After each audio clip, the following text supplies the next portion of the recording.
শীত মানেই নানা ধরনের পিঠার সমাহার। শীতের সকালে আমরা অনেক ধরনের পিঠা তৈরি করে খাই, কেউ ঝাল পিঠা বা কেউ মিষ্টি পিঠা। আজকে আমি একটি হোমমেড চুই পিঠার রেসিপি নিয়ে আসলাম। আর এটা বাসায় তৈরি করা যায় বা বাজারে এই চুই পিঠার প্যাকেট কিনতে পাওয়া যায়। এটি সাধারণত একটু শুকনো থাকে আর এভাবে তৈরি করা থাকে। এটি আপনারা সারা বছর বাসায় সংরক্ষণ করে রাখতে পারেন। কিভাবে পিঠা তৈরি করতে হয় তার রেসিপিটা আমি অন্য আরেকটা দিন দেখাবো। আজকে আমি দেখাবো যে বাসায় বা বাজারে যে কিনতে পাওয়া যায় প্যাকেটের এই চুই পিঠাটা কিভাবে তৈরি করতে হয়।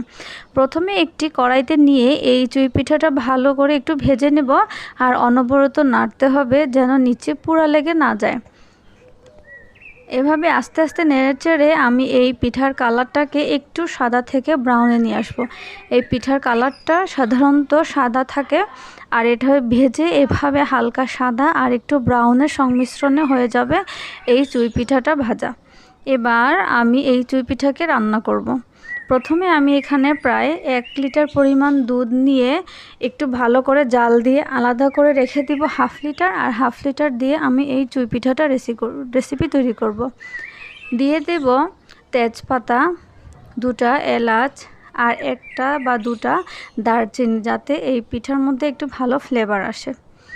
এবার যে ভেজে রাখা চুই পিঠা ছিল, আমি সেই ভেজে রাখা চুই পিঠাগুলোই এই দুধের মধ্যে দিয়ে দিব একটু একটু করে, আর অনবরত নাড়তে থাকবো যেন নিচে পুড়া লেগে না যায়। আর পুরোটা দুধ আমি সম্পূর্ণভাবে দিব না, অর্ধেক দুধ দিব আর অর্ধেক দুধ রেখে দিব পরবর্তীতে দেওয়ার জন্য। কারণ চুই পিঠাটা যখন সেদ্ধ হয়ে আসবে ওই মুহূর্তে কিন্তু দুধটা শুকিয়ে যায়। আর এখানে দিয়ে দিব প্রায় 2 কাপ পরিমাণ চিনি। চিনির পরিমাণটা আপনারা কম বেশি করে নিতে পারেন। আর দিয়ে দিব 1 চা চামচ লবণ। যারা মিষ্টি খেতে বেশি পছন্দ করেন তারা অবশ্যই চিনির পরিমাণটা আরেকটু বাড়িয়ে দিবেন। আর দিয়ে দিব প্রায় 1 কাপের মতো নারকেল। এই নারকেলটা ডিপে সংরক্ষণ করা ছিল, আপনারা দেখে বুঝতে পেরেছেন। আর এই যেই চিনিটা আছে বা লবণটা আমরা দিব সেটা আসলে মিষ্টির একটি ব্যালেন্স আনার জন্যই এই লবণটা দেওয়া। যে কোনো মিষ্টি ডেজার্ট তৈরি করতে আপনারা অবশ্যই খুব সামান্য 1 চিমটি লবণ দেবেন। আর দিয়ে দিব 1 টেবিল চামচ কিশমিশ। আসলে কিশমিশ ছাড়া ডেজার্ট, পায়েস কোনো কিছুই ভালো লাগে না। যে কোনো সেমাই বা চুই পিঠা তৈরি করতে কিন্তু কিশমিশ লাগে।